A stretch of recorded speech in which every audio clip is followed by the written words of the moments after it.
আমার পাশে একজন কৃষিকাজের সঙ্গে যুক্ত মানুষ, পরিচয় এবং নামটা যদি আমাকে বলেন। আমার বাড়ি বাঁশগ্রাম খাপাড়া, আমার নাম আহমদ আলী খান। আপনি জমি চাষ করেন কত বিঘা মোট? আমি 5 বিঘা জমি চাষ করি, মোট 8 বিঘা জমি আছে। আর 5 বিঘা চাষ করেন, হ্যাঁ। 3 বিঘা বাগান। একজন সফল কৃষক আপনি। জমিতে মাজরা পোকার কথা আমরা যেটা শুনছি যে ক্ষতিটা করে, সেই ক্ষতিটা আসলে কেমন হয়? এই যে ধান গাছটা দেখতে পাচ্ছি, এই ধান গাছের কিন্তু একটা ওইটা হইলো আপনার শোষণ পোকা। ওইটা হইলো চুষে, মানে ধান ফোলার পর চুষে আবার কেউ মাঝির ভিতরে হয়। ওটা হইলো ফোলার মাঝির ভিতরে এক ধরনের পোকা তৈরি হয়। ওই পোকাতে মাছগুলি কাটিয়ে দেয় ধান। এখান থেকে তো আলাদা হয়ে গেছে গাছ থেকে। এখানে ওইটা ওই গিরে থেকে পোকা সৃষ্টি হয়। ওখানে এই পোকাটা প্রতিরোধ করার কি কোনো সুযোগ আছে? ও প্রতিরোধ ওষুধ দিলে হয় না। ওষুধ তো আমু 4 বার ওষুধ দিছি, কিন্তু তার প্রতিরোধ হয় না। এই পোকাটা কি ধান গাছের থেকে নাকি ভিতর গাছের, যেমন বেগুনের ভিতর থেকে পোকা তৈরি হয়, এটা ওইভাবেই হয়। ওষুধ যে দেন, ওষুধ দেওয়ার কারণে প্রতিকার তো কম বেশি হয়। কম বেশি হয়। দেখা যাচ্ছে যে বছর আপনার বৃষ্টি বাদলা কম হয়, এবার অতিবৃষ্টির কারণে পোকার আক্রমণ বেশি, সেই কারণে ধানের ক্ষতিটাও বেশি হচ্ছে। কিন্তু এবার নাকি মানুষ বলছে যে ধান হচ্ছে অনেক ভালো বা অনেক ধান ভালো হচ্ছে, কিন্তু ধানের আপনার ধানের চিটে অধিক বৃষ্টি, ধানের রোগটাও অনেক বেশি না? হ্যাঁ, রোগ বেশি।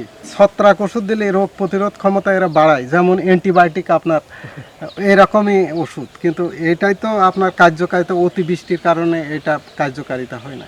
কৃষি অফিসাররা বলে যে ওইটা হইলে আপনার যখনই ধানের থোড় হয়, ওই থোড় হওয়ার পর আর পোকা হয় না, অনেক আগে মাজরা পোকা ওর ভিতরে যায় হয়, ওইটা থেকে পরে দেখা যায় বাল শুকা যায়। কিন্তু এটা তো ঠিক। এখানে তো আপনার জমি আছে। হ্যাঁ, আমার জমি।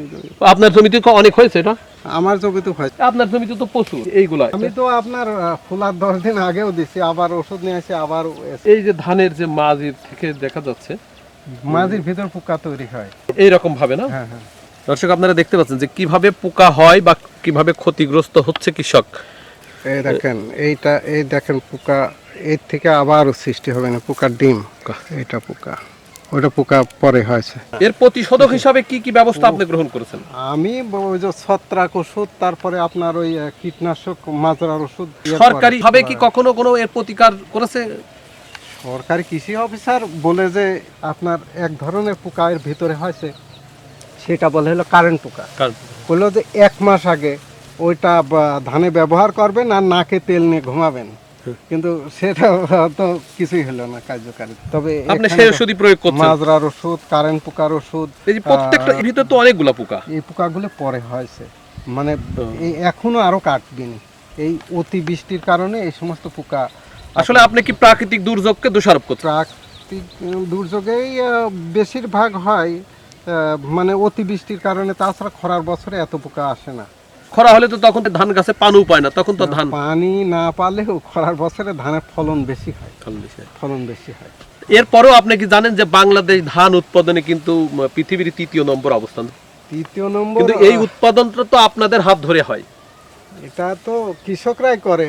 আপনারা যে এতটা সংগ্রাম করে জীবন যুদ্ধ করছেন, ধান উৎপাদন করে পৃথিবীর 3য় নম্বর অবস্থানে নাম লেখাইছেন, এই হিসাবে পুরস্কার কি পাইছেন? আমাদের পুরস্কার হলো পরিশ্রম। সরকারি কোনো উপকরণ, চাষের উপকরণ দেয় না। কৃষক আরো বেশি ফসল উৎপাদন করুক বা উৎস তৈরি করার জন্য তেমন কোনো সাহায্য না, এরকম কৃষি অফিসাররা মাঠে আসে না, ওই দোকানে বসে থাকে, ওরা ওখান থেকে টাকা নিয়ে চলে যায়। মাঠ কর্মী যারা, তারা মাঠে আসে না। তাদের হয়তো ধরে নিয়ে আসলে খুব কষ্টে আসে যে আমার সময় নেই, হ্যান ত্যান, আমি 3 দিন। কিন্তু কৃষি অফিসারের কাজটা তো মাঠে আসায়। হ্যাঁ, বর্তমানে যেরকম কারেন্ট পোকা, আমি গত বছর ডেকে নিয়ে এসে এই জমিতেই আপনার ধান বিলা দেখালাম, বলে যে কারেন্ট পোকা। পরের দিনই ওষুধ দিল, সে ওষুধে দেখা যাচ্ছে দিলাম, পোকা মরে গেল। আপনি তো অনেক জমি চাষ করেন, সেখানে সরকারি ভাবে সাহায্য সহযোগিতা কখনো কি? সরকারি কোনো সাহায্য নাই। ফখরুদ্দিন আমলে নাকি কিছু সার দিছিল, লাইন ধরে দাঁড়ায়াও অনেক মারধর। আমার ভাই তো পুলিশে ধরে মারিছিল। এইরকম ভাবে পোকা তৈরি হচ্ছে না? আপনি কি জানেন যে চায়না একটি শিল্পোন্নত দেশ, তারপরেও 1 নম্বর ফাইল হচ্ছে কৃষি। অর্থাৎ আপনি যত বড় কোম্পানির মালিকই হন না কেন, কৃষি কাজের সঙ্গে যুক্ত না থাকলে আপনার বেশি প্রাধান্য দেওয়া হবে না বা আপনাকে বেশি মূল্যায়ন করা হবে না। কিন্তু আমাদের দেশের কৃষকের ফাইল খুঁজেই পায় না মনে হয়। কৃষক আমাদের দেশের সরকার তো সার অবশ্য হয়তো কিছু দেয়, জায়গায় পৌঁছানো আসে না। আপনি কখনো পান? আমরা পাই না। আমার তো কার্ডও আছে, তবু ওই কার্ডে কোনো সার দেয় না। আপনার কৃষিকাজের বয়সকাল কত বছর? আমি তো আজ তাও 10-15 বছর লেখাপড়া। আপনি তো একজন শিক্ষিত মানুষ, লেখাপড়া করছিলেন কতটুকু? আমি 1986 সালে এসএসসি পাস করি, 1988 সালে কুষ্টিয়া ইসলামিক কলেজে ইন্টার পরীক্ষা দিই, এই পর্যন্ত লেখাপড়া শেষ। তারপরে চাকরি বাকরি না, ওই ব্যবসা বাণিজ্য কিছুটা করার পরক্ষণেই ওই একটা লসের কারণে আবার চাষে আসি জাতি হইলে। কৃষির উপরে এখন ভরসা, কৃষির উপরে নির্ভরশীল। উনি একজন শিক্ষিত পার্সন বা শিক্ষিত চাষি। এদের মতো মানুষকে সরকার যদি কৃষি উৎসাহ যদি তৈরি করে, আমাদের বাংলাদেশের জাতীয় কৃষক হিসাবে যদি এদেরকে বেছে নেওয়া হয়, শিক্ষা ব্যবস্থা এদের মধ্যে আছে, কৃষি উপকরণ সম্পর্কে এরা ভালো বোঝে, কৃষি উৎপাদনের জন্য তো কৃষি চাষ করা আজকাল সম্ভবই না। তার কারণ একটা ওষুধই দেখা যাচ্ছে কি উপকরণে কি কাজ করবে, এগুলি না দেখতে পারলে একই উপকরণের ওষুধ দেখা যাচ্ছে যে ডিলাররা 2-3টা দিয়ে দেয়, তাদের লাভের কারণে। এই জন্য শিক্ষিত মানুষ চাষের সঙ্গে যুক্ত হওয়া দরকার বলে মনে করেন। শিক্ষিত মানুষ তো কৃষির সঙ্গে যুক্ত হতে চাচ্ছে না। অন্য দেশে কিন্তু কৃষক বাড়ছে, আমাদের দেশে কৃষক কমছে। কিন্তু ভাই সব কাজে শিক্ষার প্রয়োজন হয়, শিক্ষা বাদে তো কোনো কাজে উত্তীর্ণ হওয়া যায় না। শিক্ষিত মানুষ অবশ্যই জ্ঞানী মানুষ বলে মনে করা হয়, কিন্তু আমাদের দেশের শিক্ষিত মানুষ তো বিরাট চোর হয়। কিন্তু আপনি এখানে শিক্ষা ব্যবস্থার বা শিক্ষিত লোকের সঙ্গে কিভাবে যুক্ত করতে চাচ্ছেন কৃষির সঙ্গে? তখন তো এই কৃষি খাদ্য আবার বিরাট চুরি করার একটা কৌশল বের করে ফেলবেন।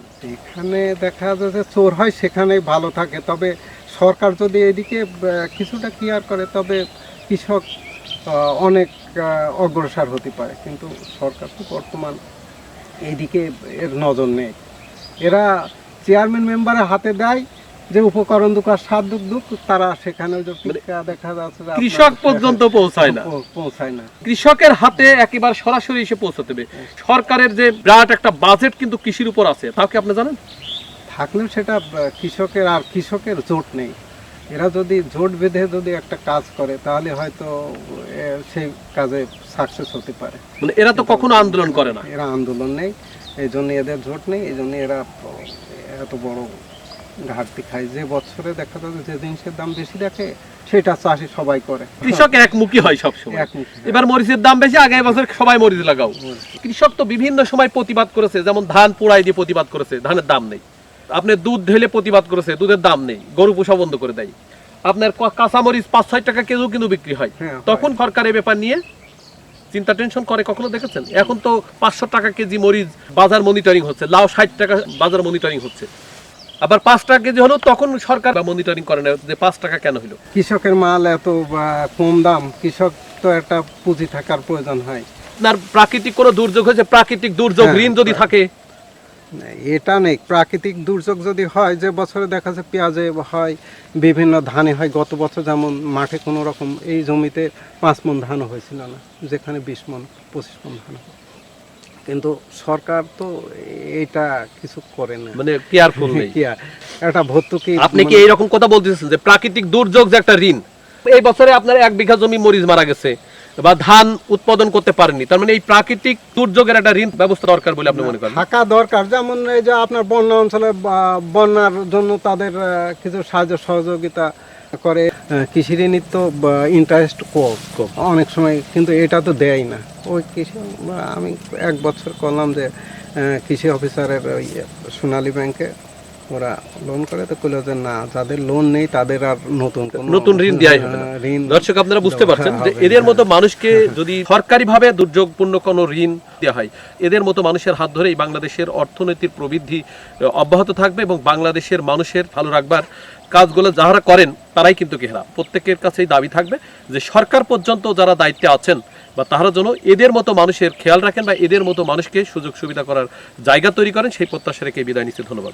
কৃষি অহংকার, কৃষি আমার প্রাণ, কৃষি প্রধান দেশ বাংলাদেশ।